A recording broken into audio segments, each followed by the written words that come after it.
ராமநாதபுரத்துக்காக திராவிட முன்னேற்றக் கழகம் செஞ்சிருக்கக்கூடிய சாதனைகளில் சிலவற்றை மட்டும் தலைப்புச் செய்திகளாக நான் சொல்ல விரும்புகிறேன். 1974ஆம் ஆண்டு தலைவர் கலைஞர் அவர்கள் தொடங்கின தமிழ்நாடு உப்பு கழகம் பார்த்திபனூரில் மதகு அணை கடலாடி எம்எல்ஏவாக இருந்த என்னுடைய ஆறுயிர் அண்ணன் சுபத்தங்கவேலன் அவர்கள் சட்டமன்றத்தில் ஒரு கோரிக்கை வச்சார். பல கோரிக்கை வச்சிருக்காத, நான் இது குறிப்பிட்டு சொல்கிறேன். அதில் ராமநாதபுரத்தில் கிராம சாலைகள் தான் இருக்கு, நெடுஞ்சாலைகளே இல்லைன்னு சொன்னார். உடனே தலைவர் கலைஞர் அவர்கள் 500 கிலோமீட்டர் கிராம சாலையை நெடுஞ்சாலையா தரமுயர்த்தி தேசிய நெடுஞ்சாலையோடு இணைக்கிற மாபெரும் திட்டத்தை உருவாக்கி செயல்படுத்தினார். ராமேஸ்வரம், தங்கச்சிமடம், பாம்பன், மண்டபம், தொண்டி, சாயல்குடி உள்ளிட்ட பல்வேறு இடங்களில் சுனாமியால் பாதிக்கப்பட்ட மீனவர்களுக்கு 5000 சுனாமி குடியிருப்புகளை கட்டி கொடுத்தோம். இப்படி சொல்லிக்கிட்டே போகலாம். இதோட தொடர்ச்சியாக தான் நம்ம திராவிட மாடல் அரசில் மீண்டும் 2819 கோடி ரூபாய் மதிப்பீட்டில் சிறப்பு குடிநீர் திட்டம், தேவர் திருமகனார் நினைவிடத்தில் 3 கோடி ரூபாய் மதிப்பீட்டில் மண்டபம், ராமநாத சுவாமி கோவிலில் 99 கோடி ரூபாய் மதிப்பீட்டில் சீரமைப்பு பணிகள், கோயில் பணியாளர்களுக்கு 9 கோடி ரூபாய் மதிப்பீட்டில் குடியிருப்புகள், தியாகி இமானுவேல் சேகரனாருக்கு சிலையுடன் கூடிய அரங்கம், ராமேஸ்வரத்தில் அரசு மருத்துவமனை கட்டடம், கீழக்கரையில் அரசு மருத்துவமனை கட்டடம், ராமநாதபுரத்தில் புதிய பேருந்து நிலையம், தனுஷ்கோடி சுற்றுலாத்தலம் மேம்பாடு, அரியமான் கடற்கரையில் சாகச சுற்றுலா மையம் அமைக்க ஏற்பாடு, ராமநாதபுரத்தில் அறிவுசார் மையம், பிறப்பு வலசையில் ஒலிம்பிக் நீர் விளையாட்டு அகாடமி,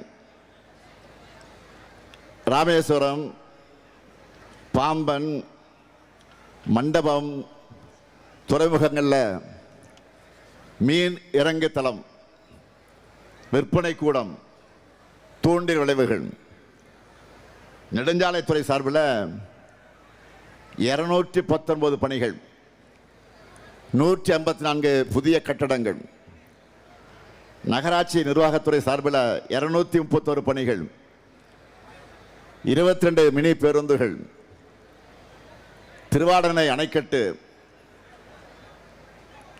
90 கூட்டுறவு சங்கங்களுக்கு பால் தர பரிசோதனை கருவிகள்னு ஏராளமான பணிகள் செய்யப்பட்டிருக்கு. சுருக்கமாக புள்ளி விபரமாக சொல்லணும்னா, நம்ம திராவிட மாடல் ஆட்சியில் 3250 கோடி ரூபாய் மதிப்பில் 46,770 திட்ட வளர்ச்சி பணிகள் நடந்திருக்கு. 12,105 கோடி ரூபாய்க்கான நிதி நலத்திட்ட உதவிகள் வழங்கப்பட்டிருக்கு. இது மட்டும் இல்லை, இங்கே மீனவ சொந்தங்கள் நிறைய பேர் இருக்கீங்க, வந்திருக்கிறீங்க. உங்களுக்காக ரோச் மாநகர் மீன் இறங்குத்தளம், திருப்பாலைக்குடி நம்புதாலையில் மீனிறங்கு தளம், ராமேஸ்வரம் வாலிநோக்கம் மோர்பண்ணை மீனிறங்கு தளங்களில் கூடுதல் கட்டமைப்பு வசதிகள், மேற்குவாடி ஏர்வாடி பாம்பன் வடக்கு மீன் கிராமங்களில் குத்துக்கால் பகுதியும் தூண்டில் வலை பணியும் அமைக்கக்கூடிய பணி நடந்து கொண்டிருக்கிறது. தங்கச்சி மடம் மீனிறங்கு தளத்தை மேம்படுத்துகிற பணிக்கு அடிக்கல் நாட்டி இருக்கிறேன். மீன்பிடி தடைகால நிவாரணத் தொகையை 5000 ரூபாயிலிருந்து 8000 ரூபாயாக உயர்த்தி வழங்குகிறோம். மீனவர்களுக்காக வீடு கட்டும் திட்டத்தில் 1096 மீனவர்களுக்கு வீட்டுமனை பட்டா வழங்கியிருக்கிறோம். மீன்பிடி தொழிலுக்கான கூட்டுறவு கடன் வழங்குகிற திட்டத்தில் 3000 மீனவர்களுக்கு கடன்கள் வழங்கப்பட்டிருக்கு. நாட்டுப்படகு மீனவர்களுக்கு 40 விழுக்காடு மானியத்தில் இயந்திரங்கள் வழங்கப்பட்டிருக்கு. விசைப்படகு மீனவர்களுக்கான மானிய விலை டீசலை 18,000 லிட்டரில் இருந்து 19,000 லிட்டராகவும், நாட்டுப்படகுகளுக்கு 4,000 லிட்டரிலிருந்து 4,400 லிட்டராகவும் உயர்த்தி வழங்கிக்கிட்டு இருக்கிறோம். மீனவ சங்கத்திலிருந்து வந்த சகோதரர்கள் இன்று காலை என்னை நேரில் சந்தித்து நன்றி தெரிவித்தார்கள். நான் என்ன சொன்னேன் என்றால், உங்கள் முகங்களை பார்த்த மகிழ்ச்சி தான் நம்முடைய ஆட்சியுடைய சாதனைகளுக்கெல்லாம் சாட்சியாக அமைந்திருக்கிறது. இந்த ராமநாதபுரத்தில் மட்டும் இல்லை, வள்ளுவமனை இருக்கிற கன்னியாகுமரியிலிருந்து ஆரம்பித்து தலைநகர் சென்னை வரைக்கும் ஒவ்வொரு மாவட்டத்திலையும் என்னென்ன சாதனைகளை செய்கிறோம் என்று இந்த புள்ளி விவரங்களை எல்லாம் இங்கே உங்கள் முன்னால் நின்று கொண்டிருக்கக்கூடிய இந்த ஸ்டாலின் இப்போ சொல்ல போகிறேன், இப்போ சொல்லிக்கிட்டு இருக்கிறேன். ஆனால் நான் கேட்கிற ஒரே கேள்வி, இப்படி ஒரு நாள் பழனிசாமி என்றைக்காவது பேசி இருக்கிறாரா? அவர் என்ன பண்ணிட்டு இருக்கிறாரு? மறைந்த தலைவர்களை, நம்முடைய நெஞ்சமெல்லாம் வாழ்ந்திருக்கக்கூடிய தலைவர்களை கொச்சைப்படுத்தி பேசுகிறார். அடுத்தவருடைய மரணத்தை எதிர்பார்த்து பேசுறது அவருடைய கடமையாக இருக்கு. போ பெண்களை கண்ணியம் இல்லாமல் பேசுறது, அதை இப்போ தொடர்ந்து செஞ்சுக்கிட்டு இருக்கிறார். வாய்க்கொழுப்படுத்து சாக்கடைக்கு சரிசமமாக வந்து விடுகிற அவருடைய வார்த்தைகளுக்கு பாடம் புகட்டப் போகக்கூடிய நாள் தான் ஏப்ரல் 23. மறந்துடாதீங்க.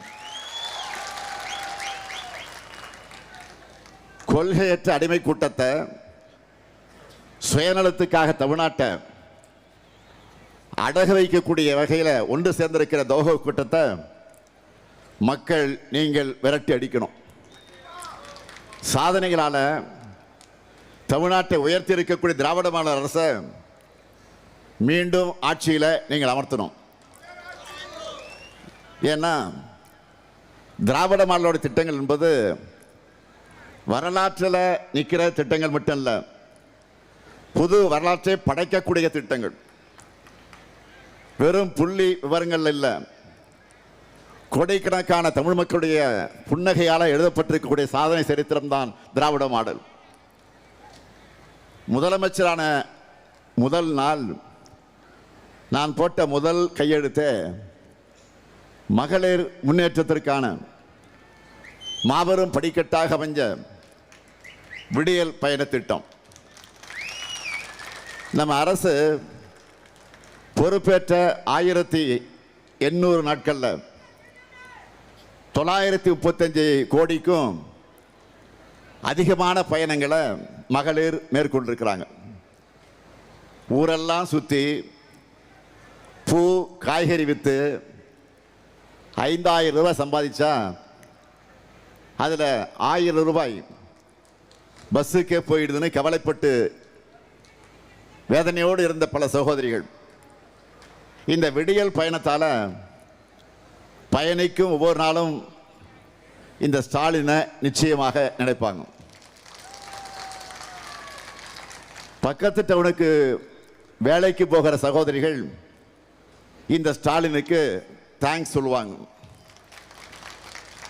2-3 ஊர் தள்ளி இருக்கக்கூடிய அப்பா அம்மாவையும் உறவினர்களையும் அடிக்கடி பார்க்க தவிச்சு கொண்டிருந்த பெண்கள் நினைச்ச உடனே பஸ்ஸில் ஏறி போய் அவங்க அப்பா அம்மாவை பார்க்கும்போது நிச்சயமாக இந்த அண்ணனை நினைப்பாங்க. இப்படி மகளிர் வாழ்வோட ஒரு அங்கமாகிவிட்ட விடியல் பயணத்துக்கான பேருந்துகளை விரைவில் அமையப்போகிற திராவிட மாடல் 2.0 ஆட்சியில் அதிகரிக்க போகிறோம். இது மட்டுமா, 1,31,00,000 மகளிருக்கு ஒவ்வொரு மாதமும் 1000 ரூபாய் வழங்கிக் கொண்டிருக்கக்கூடிய கலைஞர் மகளிர் உரிமை திட்டம். இனி உங்களுடைய உரிமை தொகை எவ்வளவு? மகளிர் சொல்லட்டும், எவ்வளவு? 2000 ரூபாயாக உயரப்போகுது. 1,27,00,000 மனங்களை வென்ற தந்தி டிவி யூடியூப் சேனல். தவிர்க்க முடியாத தம்ப்நெயில்ஸ், கலக்கலான கான்டென்ட்ஸ். நீங்களும் இந்த குடும்பத்தில் இணைய இப்பவே சப்ஸ்கிரைப் பண்ணுங்க. அசுரபலம் கொண்ட எங்கள் டிஜிட்டல் கரங்களில் உங்கள் விளம்பரங்களை சேர்க்க வாட்ஸ்அப் பண்ணுங்க. 8939888838. Email advttv@dttv.in.